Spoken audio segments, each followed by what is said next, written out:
साल हो जाए के करबो कैसन बा।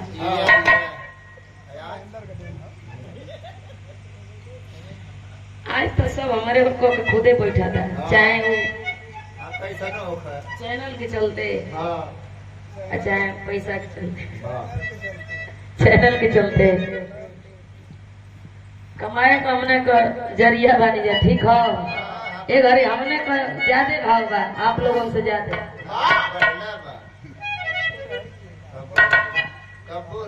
कबूर है हमरे बाप श्री कहत हूँ कबूर एगो समय रहल भोजपुरी फिल्म वेरी गंदा हीरोइन जो नुमा के बिया ओके बड़ा साध लगल बा। कह दिया का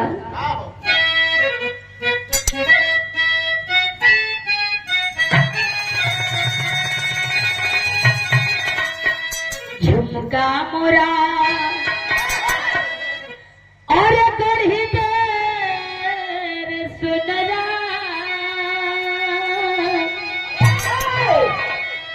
झुमका मोरा और गढ़ी देर सुनरा लागल बगाना के आसी हो। झुमका मोरा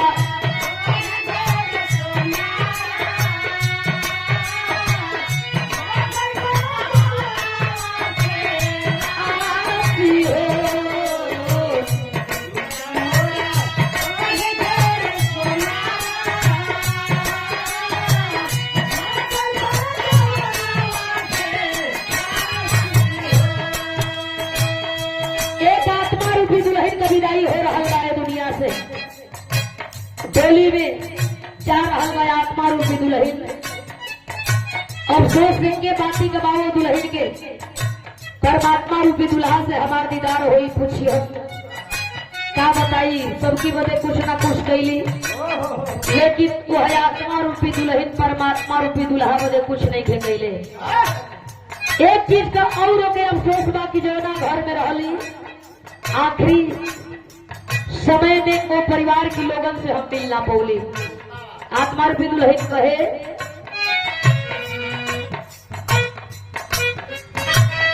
रोकी देबा और डोलिया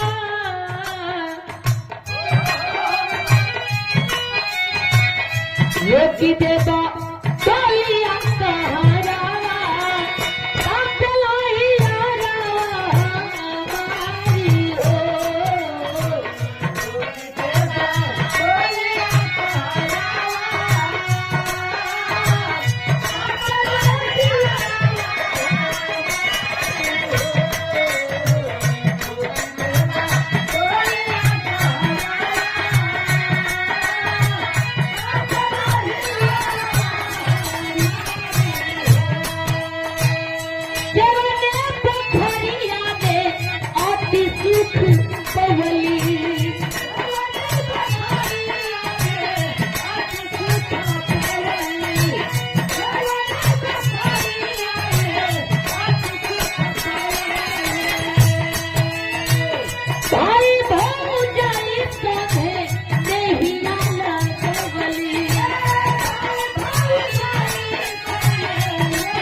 आत्मा रूपी दुल्हन एक बात और सोच रहा भैया, आखिरी विदाई आखिरी समय न परिवार के देखे पौली न परिवार से मिले पौली।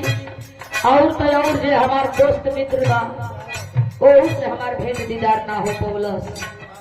सोच रहल बिया कि जाए जवाए के घड़ी 5 मिनट का टाइम मिल जात, सबसे हमार मुलाकात हो जात, दीदार हो जात। कहत बता साथिया चले गोरज के पेट पूरा कवली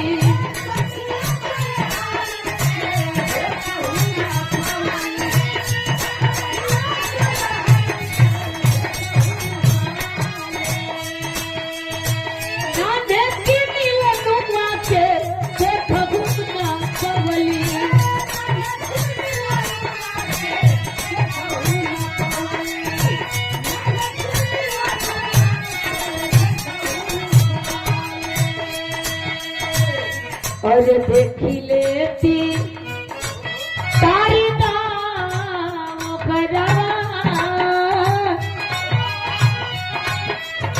देखी लेती तारी दाम हरावा पाप लाई हमारी हो।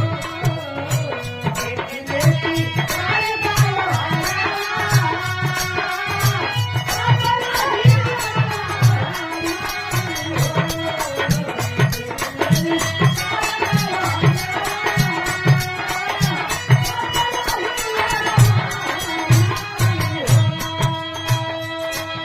आत्मा रूपी दुल्हन कुछ दूर गई।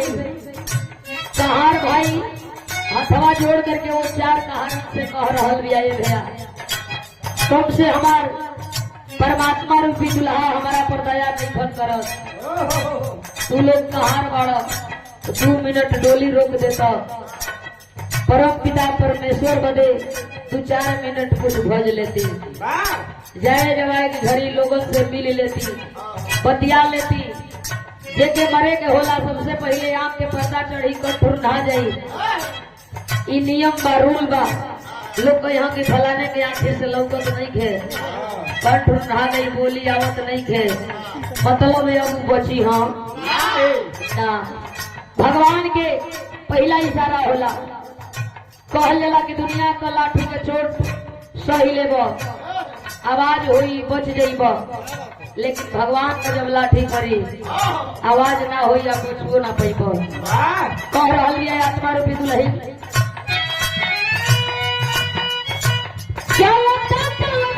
बोली कुछ दूर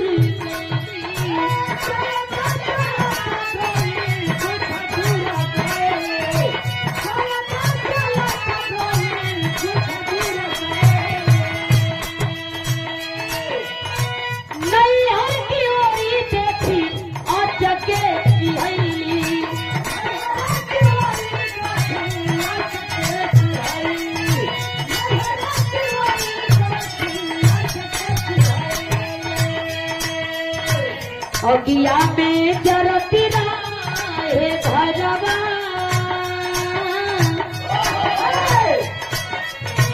अगिया में जरती रहे भजवा, काटलाई जरावा हो मारी हो। अगिया में जरती रहे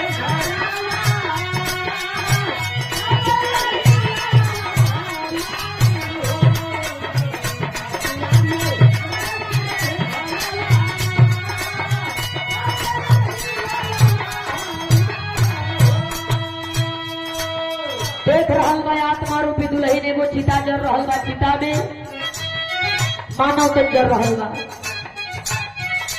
बड़ी छोड़ा वाला जमते हैं बा वो जरी के रखिए होई, नमक रोटी वाली जमते हैं बा वो जर के रखिए होई। रात हो गईला के बाद अंतर न हो पाई कौन बड़ी छोड़ा वाला दहिया है या कौन नमक रोटी वाला दहिया है। जरले के बाद तो खाली राखिए मिली। एक बात और है आत्मा रूपी दुल्हन कह रहल बा 4 कहारन से का तुम्हारी भाई बतिया के माना,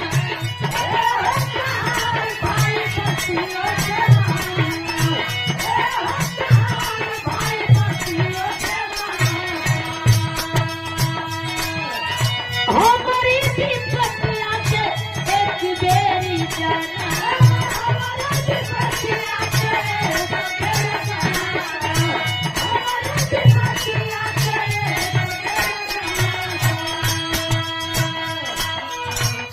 या साथे हो गई